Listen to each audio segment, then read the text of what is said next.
আসসালামু আলাইকুম। কেমন আছেন? আশা করি আল্লাহর রহমতে ভালো আছেন। আমিও আল্লাহর রহমতে ভালো আছি। যে বিষয়টি বলতে চাচ্ছিলাম, আমাদের দেশের পরিস্থিতি খুবই ভয়ানক অবস্থা।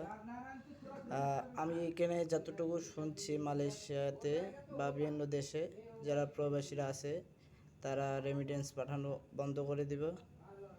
তা দেশের অবস্থা খুবই খারাপ। যারা দেখছেন, যারা দেশে আছেন তারা ভালো বুঝবেন আমার চেয়েও।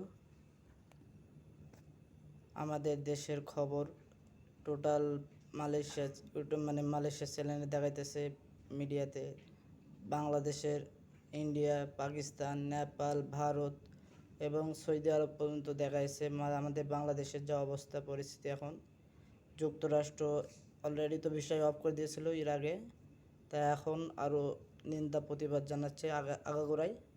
তা আপনারা ভালো থাকেন, সুস্থ থাকেন। আমরা রেমিটেন্স পাঠানো অফ করে দিচ্ছি।